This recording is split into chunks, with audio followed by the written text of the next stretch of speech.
సఫలీకృతం అవుతుందని వాళ్ళ వెనుకున్నటువంటి కిరణ్ గారు వాళ్ళ తదితర సిబ్బందిని ముందుకు తీసుకెళ్ళి ఆయన కళ నిజం చేస్తారు.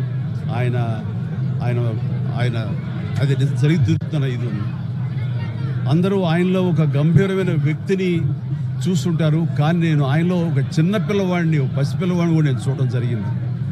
ఆయన 2009లో ఆయన తరచూ కలుస్తుండేవాడిని. ప్రజారాజ్యం పార్టీకి సంబంధించినటువంటి ఆయన సలహాలు సంప్రదింపుల ప్రసంగం.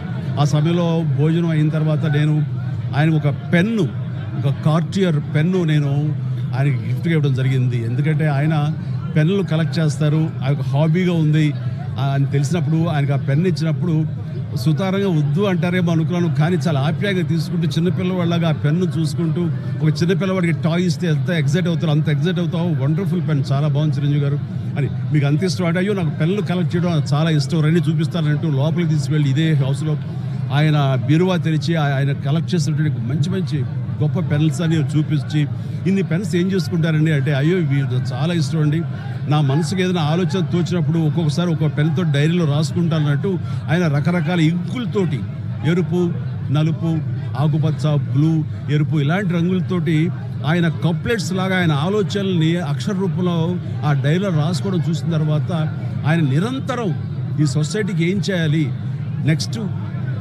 ఎలాగా అటు ప్రతిదీ ఆయన ఆలోచనల్ని అక్షర రూపంలో పెట్టుకుంటూ ఉంటుంటారు. ఆయన అలాగా నిరంతరం ఈ సొసైటీ గురించి తన నిబద్ధతలో ఆయన ఏర్పరచుకున్న కొన్ని ఆశయాల్ని వాటిని సిద్ధించడం కోసం, వాటిని ఆశయాలు నెరవేర్చుకోవడం కోసం ఆయన చేసే ప్రయత్నాలు అవి అంతా ఇంత కాదు. ఆ రకంగా ఆయనలో ఆ రోజున అంత అబ్బురపడిపోయినటువంటి ఆ చిన్న పసి బాలును కూడా నేను చూడగలిగాను. ఇట్లా ఈ రోజున ఆయన లేరు మనకు అన్నది ఒక తీరని లోటు. ఇది ఆయనకి, ఆయన కుటుంబానికే కాదు, యావత్ తెలుగు జాతికే ఒక పెద్దని కోల్పోయారు, గొప్ప వ్యక్తిని కోల్పోయారు, ఒక మహాశక్తిని కోల్పోయాం మనందరం.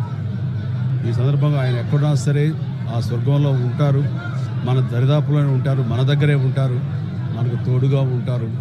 ఆయన ఆత్మకు శాంతి చేకూరాలని వాళ్ళ కుటుంబ సభ్యులకి, వారి సిబ్బందికి, వాళ్ళ అనుయాయులకి, ప్రతి ఒక్కరికి నా యొక్క ప్రగాఢ సానుభూతిని తెలియజేస్తున్నాను.